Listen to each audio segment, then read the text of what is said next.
India has opened its first consulate in Los Angeles, marking a significant expansion of its diplomatic presence on the US West Coast.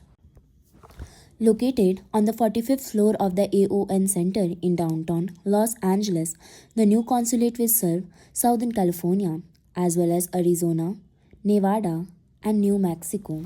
The consulate recently hosted its first formal event, bringing together diplomats, business leaders, policymakers, and members of the Indian American community.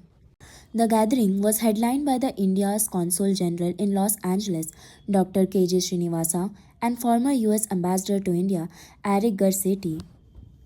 The program featured cultural performance, panel discussions, and conversations focused on trade, technology, innovation, and Indo US collaboration. Los Angeles and India may be separated by oceans, but they are united by innovation, opportunity, and a shared belief in the future. This partnership is no longer incremental, it is multiplicative.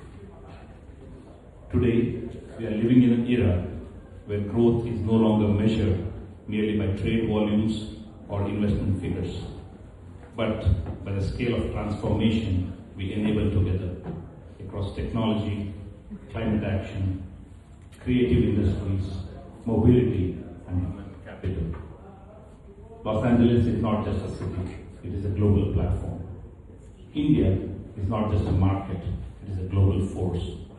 So together, we can shape together a future that is larger than the sum of its parts. You know, it's funny, and I know we have so much more, including Jean, to be here, that I unfortunately can't stay the entire evening, but I'll just tell one quick story. You know, I think I had our mission in India is the second largest diplomatic mission we have in the world. Our largest is in Mexico, our neighbor.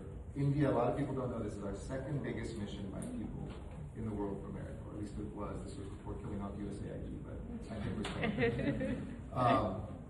And when I came in, we had these amazing Americans who spend their life traveling the world for us, never having their family stay for more than 2 or 3 years. They're not just the State Department, their Commerce, their Defense Department, their DEA, their FBI, they were USAID, etc. And a lot of them looked very suspiciously at a mayor and a politician. They said, what does he know about diplomacy? Now, Gene Soroka and I traveled the world together, doing diplomacy, international trade, investment, tourism. So I felt very well prepared. Maybe they didn't know LA, which is basically the United Nations, etc. But the kindest thing any employee's ever said to me, I think, is one of the guys who worked in my senior office on my birthday one year said, you know, I doubted you. I was like, this is our profession. He doesn't know anything. He said, but what I learned from you is that we're taught to take our own selves away. This often happens in diplomacy, and just present the country. When the strength of the country is actually who we are, and we saw a leader who was not only able to share himself,